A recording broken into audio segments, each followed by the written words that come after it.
Hey guys, how you going? Campbell here from Autodidactic Channel. Hope you're all having a splendid day. And today I want to jump into a topic that I hadn't really heard about, and this was sent to me by John from the Stuff Beagle channel, so go check him out. I'll leave his links below. He does some great research. And yeah, these things are called monstrances. Good word, hey? Yeah, and as you see in this pic, what monstrances are basically, it's a word for a certain type of religious artifact. And as you can see here, we have our priest, we have our halo. What's that signifying? Some kind of energy maybe. He's about to smack this poor kid in the head with his staff, which of course is a double cross. On his dress here, we of course have the Maltese star, and just look at what he's holding in his hand.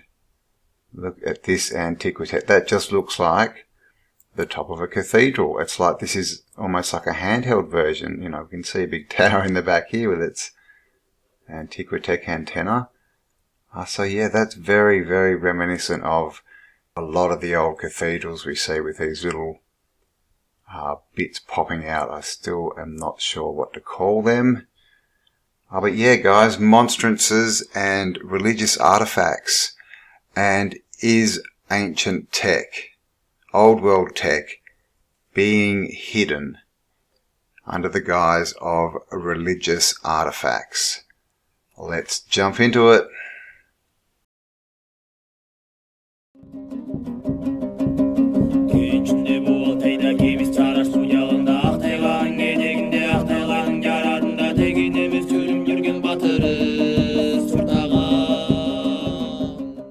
And so here we are on Britannica, encyclopediabritannica.com, and under monstrance it says, monstrance, also called ostensorium in the Roman Catholic Church and some other churches, is a vessel in which the Eucharist host is carried in processions and is exposed during certain devotional ceremonies. Both names are derived from Latin words monstrare and ostendere, that mean to show. First used in France and Germany in the 14th century, when popular devotion to the Blessed Sacrament developed. Monstrances were modelled after pyxes or reliquaries, sacred vessels for transporting the host or relics. The host was shown in a glass cylinder mounted on a base and surmounted by some sort of metal crown.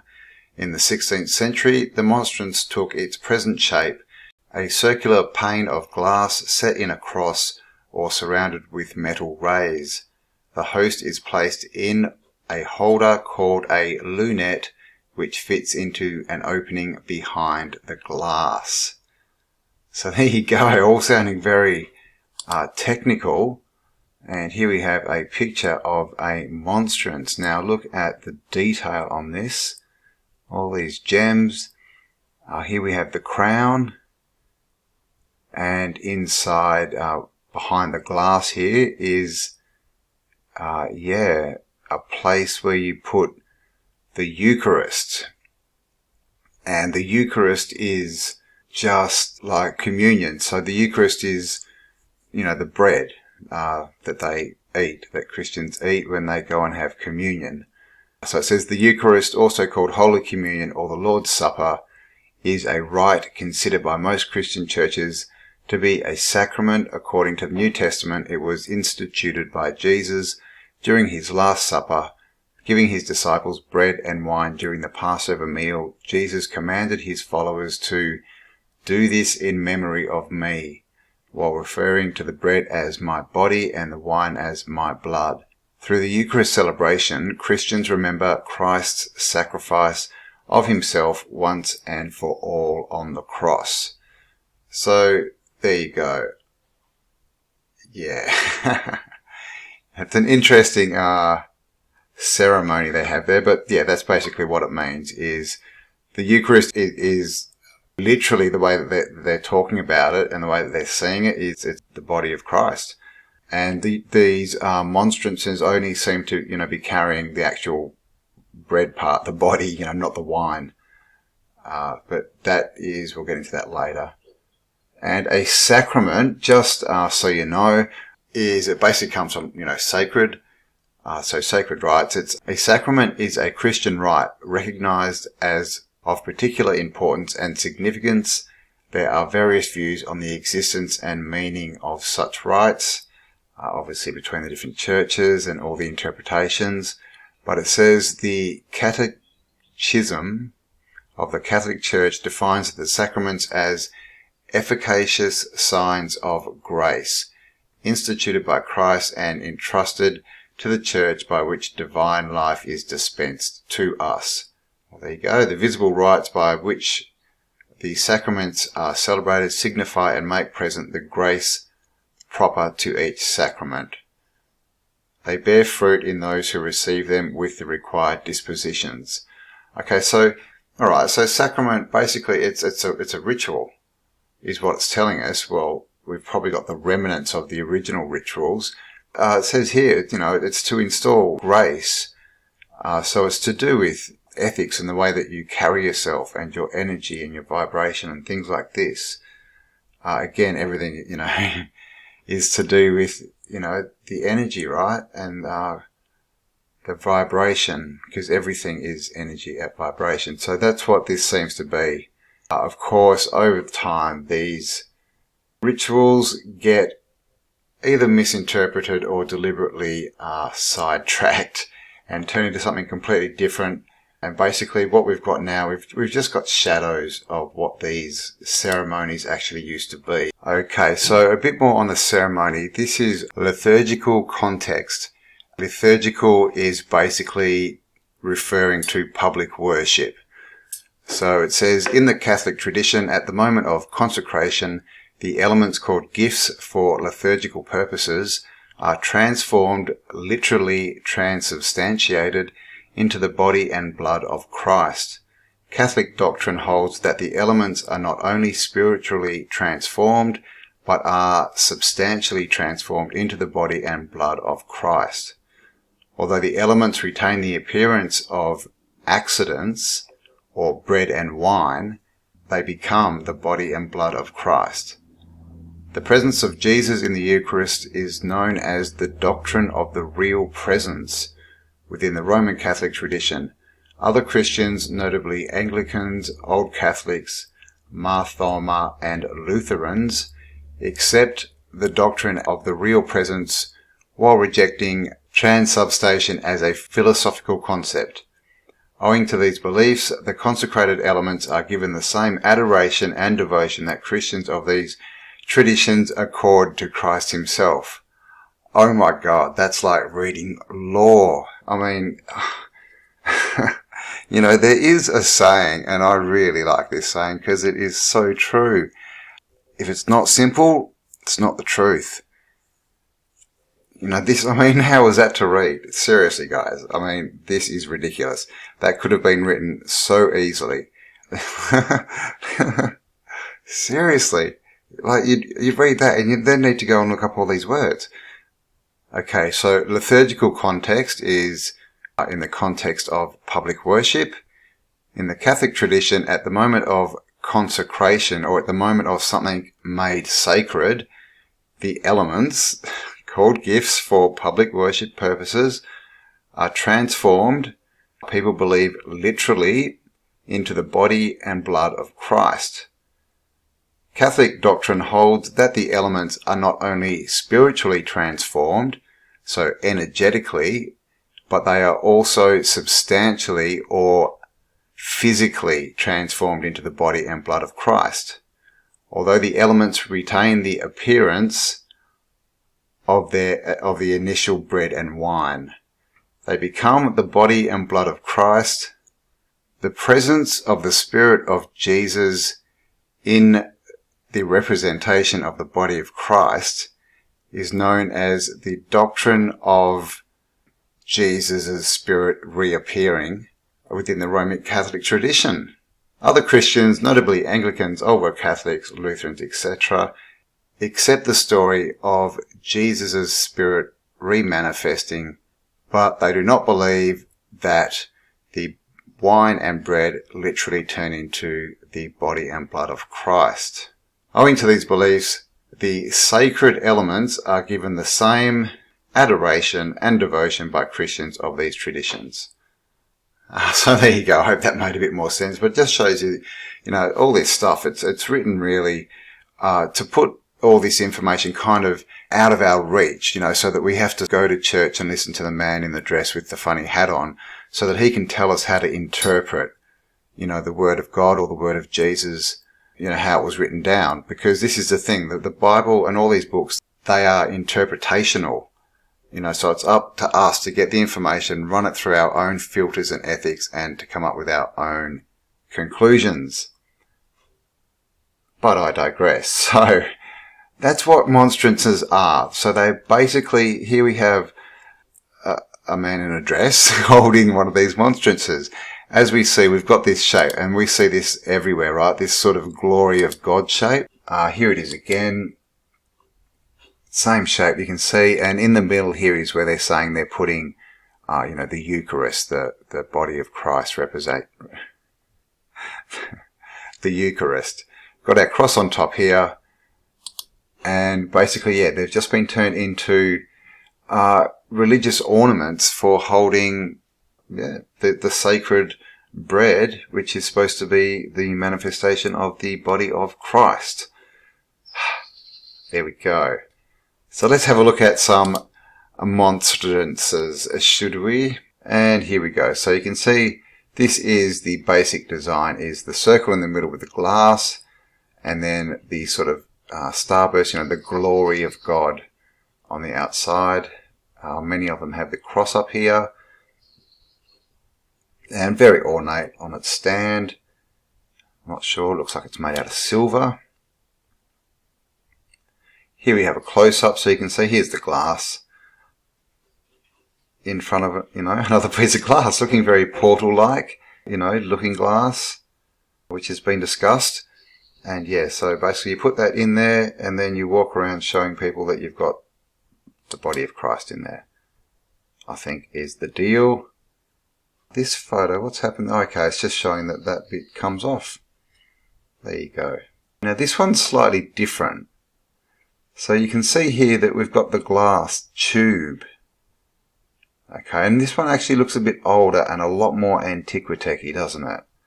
If you look at these side bits, they actually look a lot like cathedral windows, and actually it just looks like the side of a cathedral here, doesn't it? Look at that.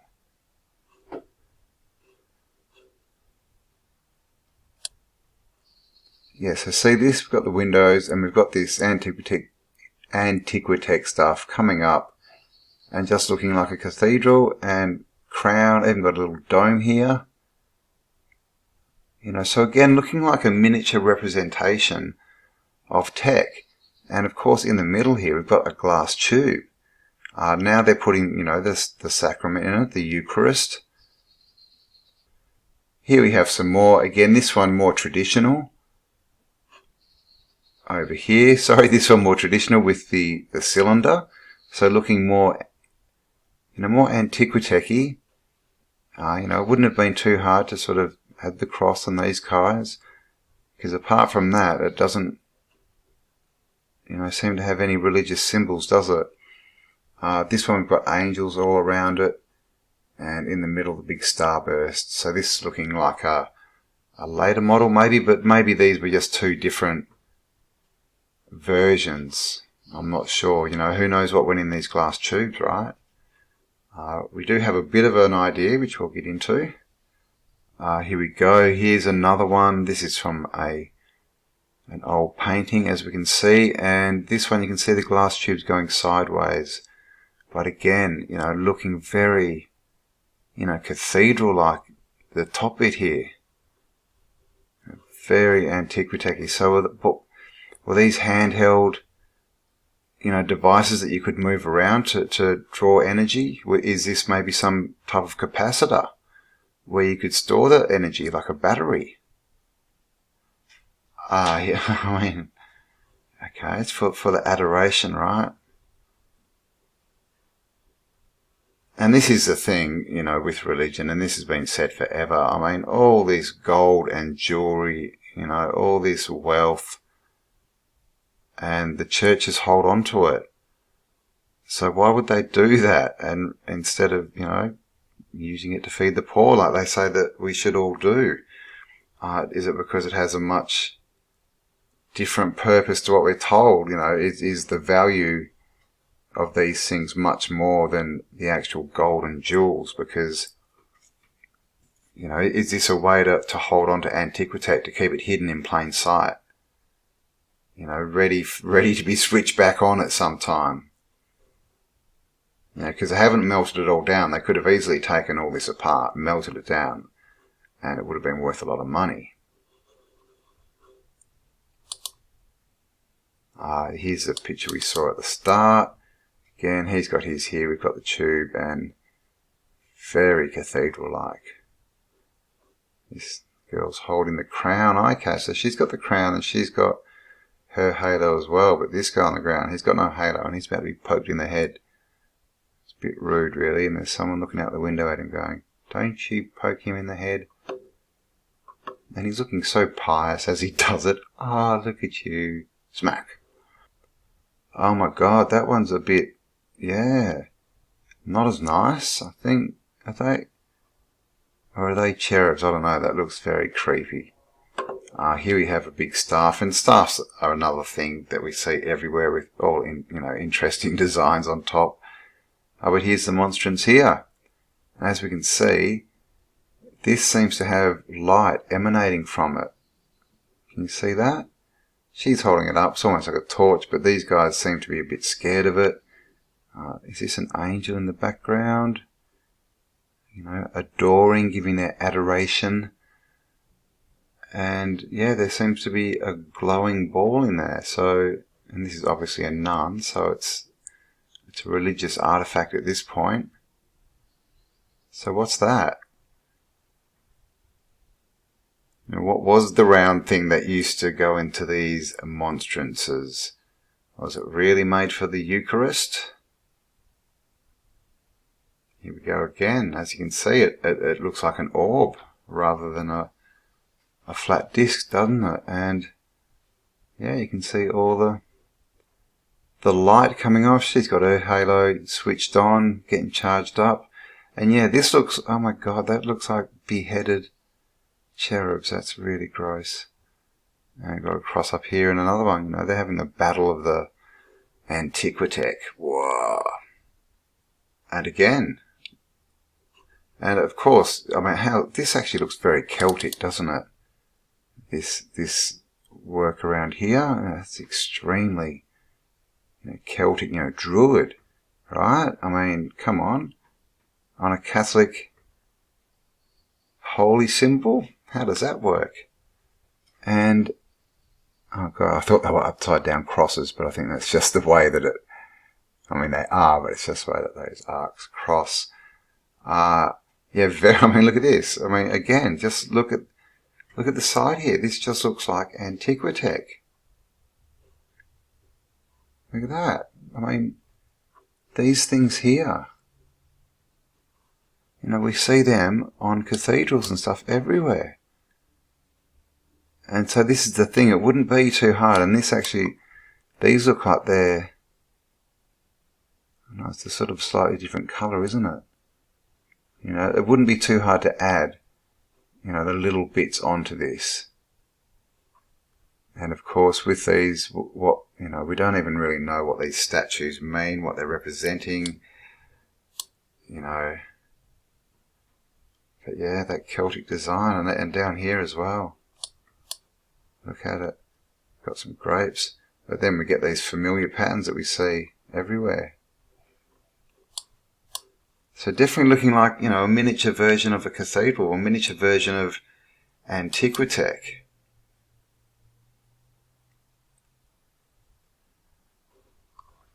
Here we go again. Look at this. A nice Fibonacci spiral. A fern leaf. Very ornate, very gold, and coming up to hold whatever it's supposed to hold in there. Because again, when you look at this, there's not really, we've got this Christian cross, but again, look, that looks like a different colour to the, see how this looks a lot more sort of golden? This is almost a bit more silvery. Now, so this could have been added.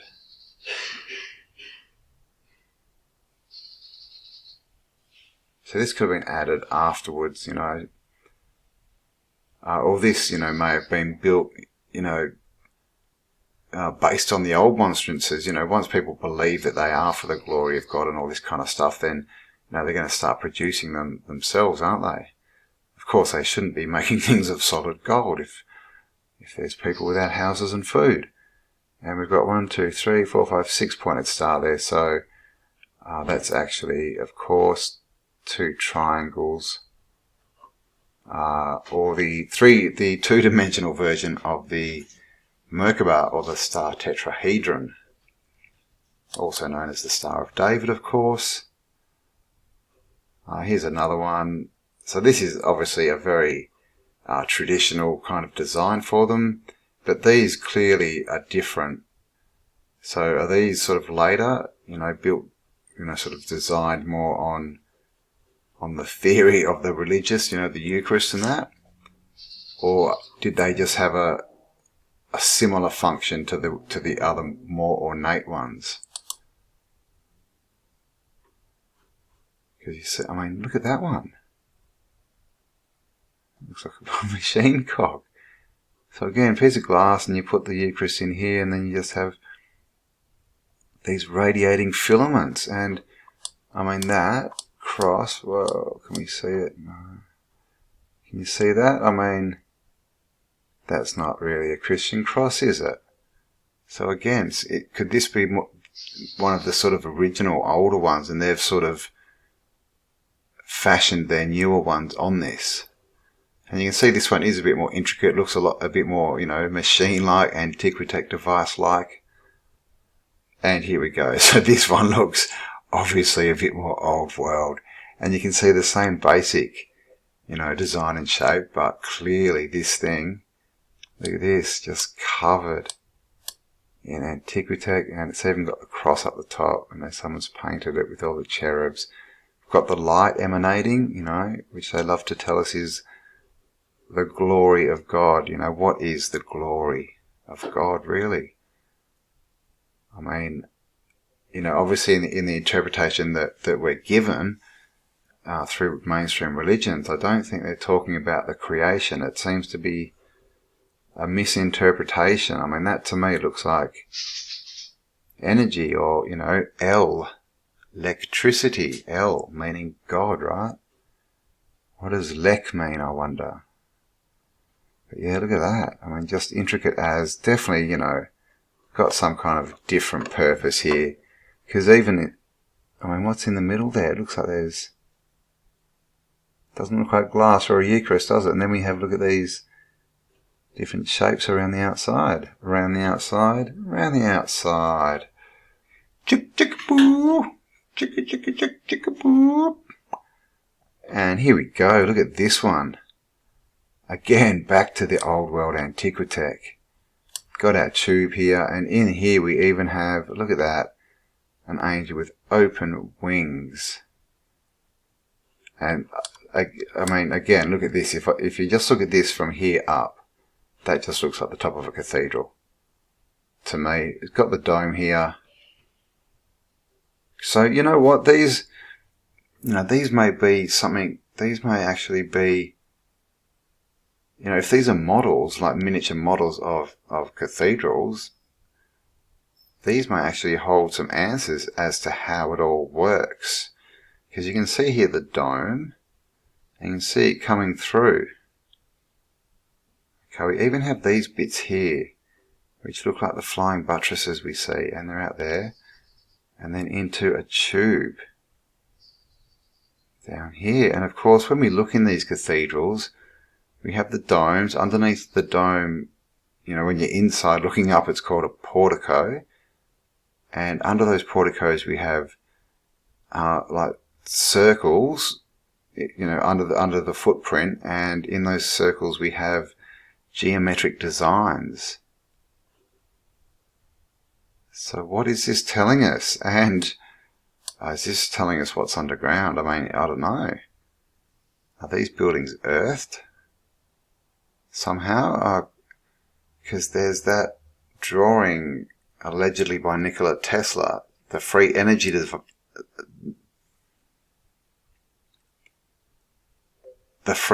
device, and it shows that you have something above ground, something below ground, and they're connected by a circuit, but the circuit's broken with the arc gap, and you can create free energy. So I don't know, I'm just throwing it out there. Is this, if that was a bottom bit, is there, because that kind of looks like a grounding antenna of some kind, maybe, who knows? Upside down pyramid here with a bit of antiquitech on it. Don't know what these are representing. Who knows? Because there's also many pictures that show water tanks, and they show on cathedrals wires and straps of copper and things running down into these water tanks, what we would call wells, and they seem to have been used as batteries. So there we go. I don't know, many questions. Many questions. Again, I mean, look at this bit here. That just looks like the front of a cathedral. This looks like the top of a cathedral. Of course, we've got the Star of David. We've even got, now there, okay, so this is that shape that we see, more stylized. Now, this, I'm sure, has a name. I don't know what it is. It's basically 3 Vesica Pisces intersecting, but it looks like the shape that you see on the cathedral, that I've been calling like the 3-leaf clover. This one is a bit more pointed, and you can see it's got the gap in the middle. And looking at that, again, looking very, Celtic, Druid, whatever you want to call it, but not Christian. And of course, the Star of David, which again, not Christian, not Catholic. I mean, obviously it's Jewish, and they claim it as Jewish, and that's in the Torah, which is the first, 6 books?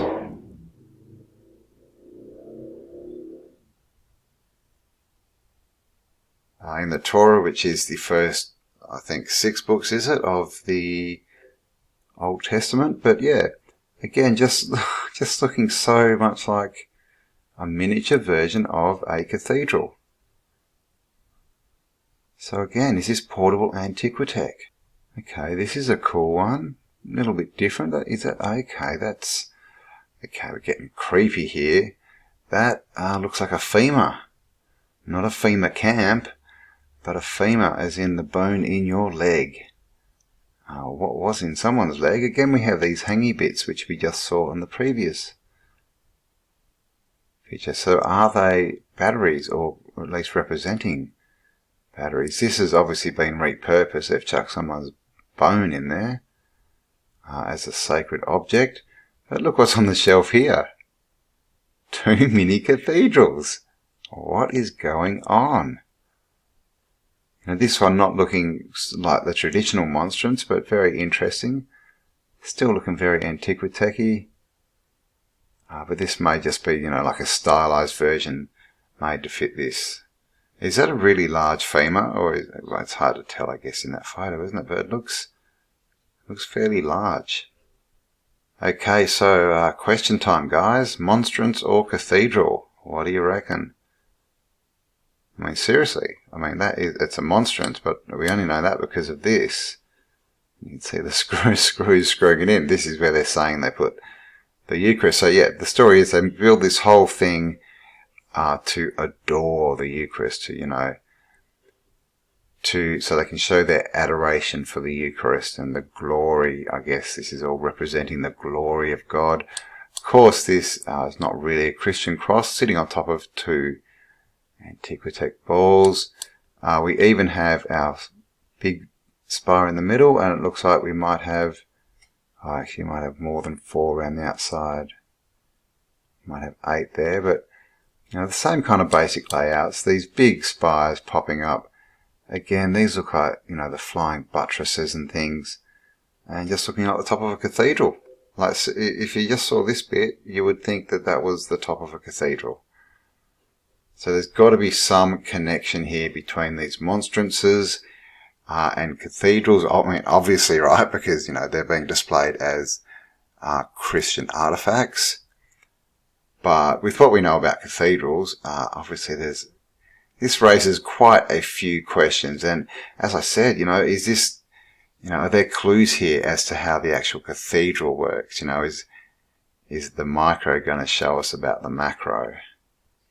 Okay, now this is a Jewish holiday called Havdalah.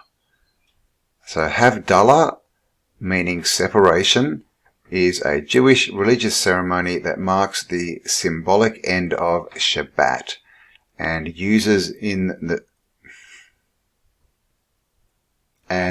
in the new week. The ritual involves lighting a special Havdalah candle with several wicks, blessing a cup of wine and smelling sweet spices. Shabbat ends on Saturday night after the appearance of 3 stars in the sky. Okay, so with Havdalah, you can see they use all these artifacts. So that's why we're having a look at it. The custom says, like Kiddush, Havdalah is recited over a cup of kosher wine or grape juice. Spices called besamim in Hebrew, often stored in artistically decorative spice containers in order to beautify and honor the mitzvah, which is the primary meaning of the word refers to the commandment commanded by God to be performed on a religious day as duty.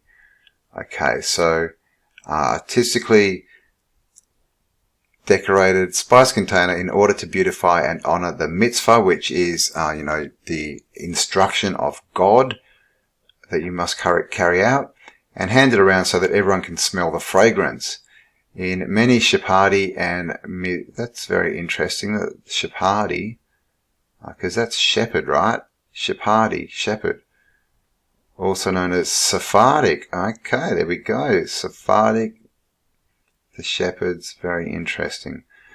And Mizrach, sorry, I do tend to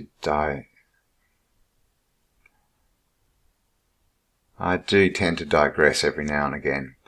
In many Shephardi and Mizra communities, branches of aromatic plants are used for this purpose, while Ashkenazi Jews have traditionally used cloves. Don't cloves keep away vampires? A special braided Havdalah candle with more than 1 wick is lit and blessing is recited. If a special Havdalah candle is not available, 2 candles may be used, and the 2 flames joined when reciting the blessing. Okay, and if you come down, it's all about basically inducing the 5 senses. So again, this comes back to like a ceremony thing. So what role did these religious artifacts play in this ceremony? It says here, Havdalah is intended to require a person to use all 5 senses. Feel the cup, smell the spices, feel the flame of the candle, hear your blessings, and taste the wine. Following a normal Shabbat, the order of the prayers corresponds to the acrostic. The acrostic consists of the initials Yayin, Besamin, Net, and Havada. So it's wine, spices, candle, and the Havada prayer, Havdalah prayer. So basically, yeah, it's a ceremony to induce all your senses, and then you say the prayer, which is like a mantra. You start to chant, basically, which is, of course, vibration, sound, resonance. And then they're doing all this while having these religious artifacts. And here is a Havdalah spice holder thing. I'm not sure exactly what they're called. But as you can see, basically, very similar to a monstrance in that, in the design and everything, but again, just looks like the top of a cathedral. This looks like one of the towers of a cathedral, does it not? It's even got the little landing bay. Maybe this is signifying the top of where airships used to land. Definitely what it looks like. But yeah, this, I mean, again, this just looks like a miniature version of the top of a cathedral spire. Angels and all. I'm not sure what these bits here are. You know, looking at antiquity, just completely, you know, ornate. Up to the little spire, which they look like they've added on. It seems to be on an angle now, and they've put the dragon there. So repurposing them, of course. Here again, they've done it with a pig. You know, you've got to put your little flag on there, you know, just like they do on the buildings, to show that this is just a flagpole. Nothing more to see here. You know, these balls, they're just for ornamentation, guys. You know, the fact that this is everywhere, you know, it's exactly like, you know, a bandstand or a rotunda. That's got nothing to do with anything. No. It's just all coincidence. And as we can see, we've got our fractal stacking here as well. Are they all the same shape? Seem to be the same shape, stacked and getting bigger. Yeah, all for the glory of God, basically. Well, for ritual, really. You know, it comes from the ritual of, it comes from, obviously, from, you know, something that really was based in something real, you know, getting involved with all your senses, you know, harmonizing your vibration when you're in that state, and then changing that frequency through chanting and intention. Now that's a ceremony, but I think they may have lost, you know, the original intention, shall we say. And here's another one now. Okay. They are holding signs, guys. They're not flashing. It's a little bit strange. But again, you know, look at this, right? It's all silver. And what's gold? What looks like it may have been added. And look, these are actually sitting on a little platform. And they're gold. They look like they could have been added. Same with these wings. I'm not sure they were on the last one. I'm not sure what they're for. But again, that they're a different colour. In here, a bit of gold, different colour, and this flagpole, different colour. So if they actually, you know, done that on purpose to say, no, look, angels, see, it's Christian, it's religious. Yeah, don't look at all this Celtic artwork, you know, that covers the whole thing. Look at these balls as well. Yeah, no, don't pay attention to that, guys. Just pay attention to these angels, because it's Christian. It's not repurposed. And look, it's got bird feet. Look at that. Bird claws for feet. So maybe there was an eagle up here originally. That would make sense. And again, I mean, just look at that. You know, we've got a rotunda here with its onion dome, its Antiquitech ball. That's a cool shape. We see that quite a bit in what we're, you know, calling kind of Moorish architecture. What we're told is Islamic. And again, you can see the fractal stacking, and here they're changing shape, circle to square. Is that a circle? Maybe it is a square. Square, you know, it's getting bigger as it goes down. And yeah, so I guess they're putting spices in these, and they sit around and they smell the spices and adore them for the glory of God. And here's just a few more pics. So you can see it's something, because this is a tradition that's alive and well in Judaism. So, of course, we have, you know, lots of modern versions, you know, representations that are based on the old ones. And, of course, they're a bit sort of cheaper, but you can see this has still got its little onion dome here. So, the same kind of thing, but obviously this is looking a lot more mass-produced rather than old world. And it's basically now they just, looks like you just take this lid off, chuck your spices in there and have a sniff. I don't know. A bit like wine tasting, really, isn't it? So here, see, like this one. So that's not one. But this, it just shows you, this is just, it says Silver Sotheby's mug. But basically it's even got angels. You know, that's basically the same, you know, design, but it's not saying it's for Havdalah. Sterling silver lid. Is that for $50? It's not saying, but these, see, this is the thing. These are all very similar, aren't they? You know, because these are for $50, these types of things. Now, that's not as ornate, but clearly they're just the same as things that we see, you know, trophies. And I guess that's, you know, something I haven't thought about before. Trophies, you know, all these old cups we have and these old, you know, things that look like this and this. All these old trophies like the America's Cup and that. I wonder where they all came from. Of course, we don't see them anymore. Now we just get plastic, you know, mass-made reproductions of what used to be, you know, fine, you know, craftsmanship. So yeah, where did all they come from? You know, and this whole pewter mug stuff and everything. All these old designed kind of mugs and, you know, these kind of things, spiceware and silverware, and everything was so ornate. Did this all have a different meaning to what we think? Questions. So there you go, guys. I'm going to leave it there because I think I'm starting to ramble a little. Now this, I'm going to come back and do a part 2 on this because, like I said, I've just pretty much shown you a little bit about what the topic is today. But looking into it, it raises quite a few questions. You know, when we get back to these monstrances, you know, just looking at these things and just how similar they are to the Antiquitech that we're already looking at. Like this one here, again, just looking so much like the top of a spire of a cathedral. Clearly, you know, that's it's definitely related to a cathedral. Look at it. And the cathedral's Antiquitech, so this is Antiquitech, you know. Deduction 101, right? And of course, always with the glory of God.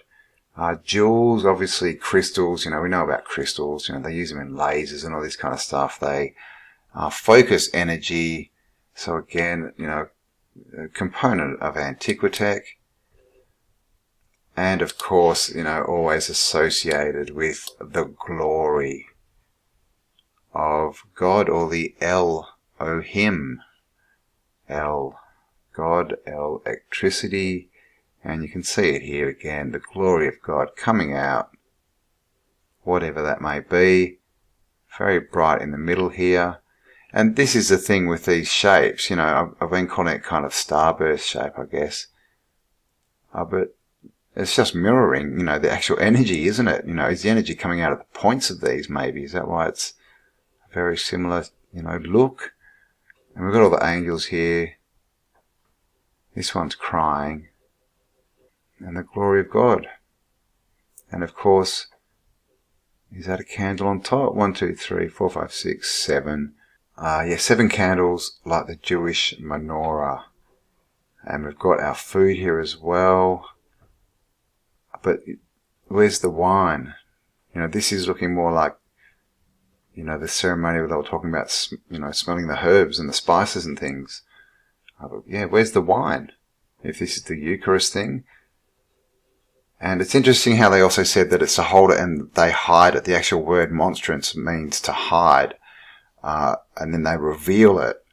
They reveal, you know, the Eucharist, the glory of God, the manifestation of Jesus' body, his spirit. So what does that mean? They're hiding it and then they show it, you know. Is it like turned on, turned off, turn it on, turn it off? Because clearly that's Antiquitech. Look at that. And it's interesting as well to note that in the Bible, if you read it, there is no description of an angel with wings. That depiction only comes from artwork. So again, what's going on there? What are angels? What are the wings? Is it electricity? What's the glory of God? What are these monstrances? Is it all just Antiquitech? Like I said, they look very much like miniature cathedrals. So is this handheld Antiquitech devices, you know, like your own little personal energy station that you can plug into, portable generator, old world style, free. What do you think? Leave me a comment below, guys, and let me know what you think. So thanks for spending some time with me. Have a fantastic day. Please, leave a comment, like, subscribe if you haven't already, and share this content. And as I said, this came to me from Stuffed Beagle, so I'll leave the link below, so make sure you go over, check out his work, give him a like and a subscribe, and show him some love. And I'll talk to you all on the next upload. Bye for now.